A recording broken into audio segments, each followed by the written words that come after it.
Today I want to talk about behavioral influences. These are different influencing factors that have shaped our relationships and attitudes when it comes to money and our overall spending habits. The first thing I want to talk about is a learned pattern. People often fall into different spending patterns that date back to receiving an allowance to earning money from their first job. It could have been also even a lemonade stand that we put out in the front yard. These are habits such as putting money in that piggy bank to save for that big purchase. Or it could have been taking that first check and buying the latest and greatest video game. Everyone's situation with the different learned patterns can be different, and with these learned habits and behaviors, these are things that can either stay with us, depending on what they are, or fall off, depending on what they are, as we learn and grow as adults. A significant one is with our parents and our family influence. These are different things that our parents, depending on who you are, depending on what your socioeconomic status or culture or your parents' financial model of management, and even if there's a dysfunction in your family in regards to money, these are all things that help shape your relationship with money from your family. Essentially, it could be we don't talk about money in this house. That is not for children to worry about. To some parents sitting down and telling them the brass tacks on how money works and how that will allow them to be able to save and invest and how to properly manage it. Everyone's situation is different depending on where your culture and your family's attitudes about money reside. A huge one is also society. Society, it pushes immediate gratification. You deserve a break. 29 or 2 for 50. Buy now, pay later. Don't worry about it until later. YOLO. You're only going to be able to experience life once, right? Immediate gratification. It sounds like I want it now. Wow, I deserve that now.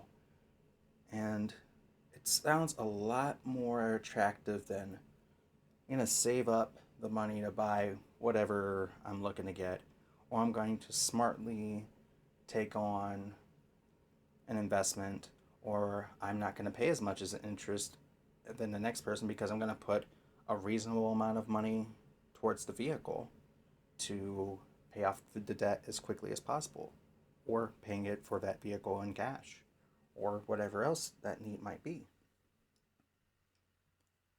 Self discipline isn't as sexy as in terms of instant gratification in terms of marketing. Creditors are also a big factor in terms of influencing our behavior.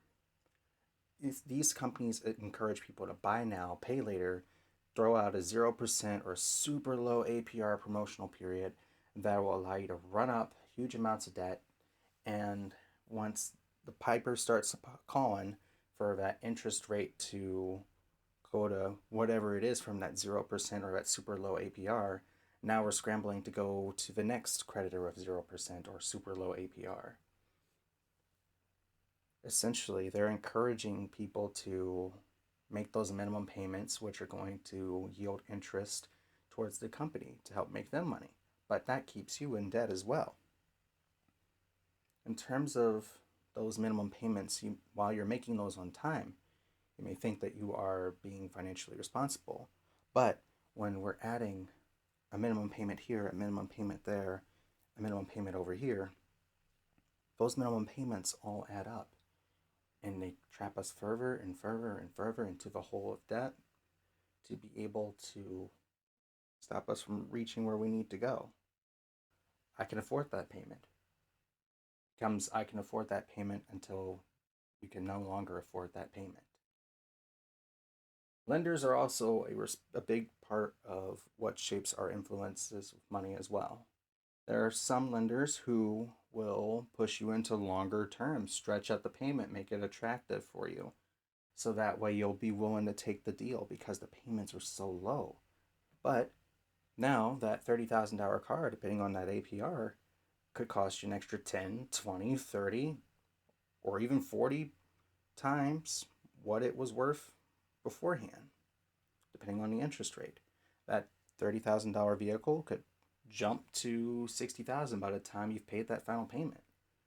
That was enough to buy another vehicle.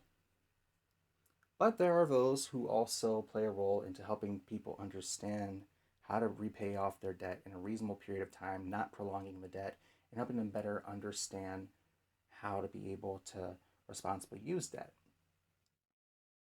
In terms of these different influences, there are so many different ways that people can be influenced, from your influencers online to billboards to targeting cookies.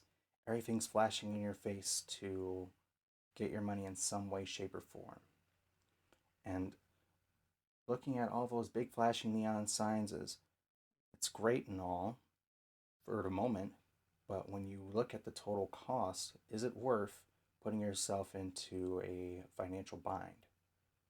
It's not the most attractive, but big influencing behavior is having financial discipline and being able to break those cycles and influence behaviors that are causing you to dig yourself into a hole and build new habits that are going to help get you out of that hole, keep you as far away from it, and also being able to help you get further down the road to living your best financial life. Thank you for your time, and I look forward to seeing you in the next one.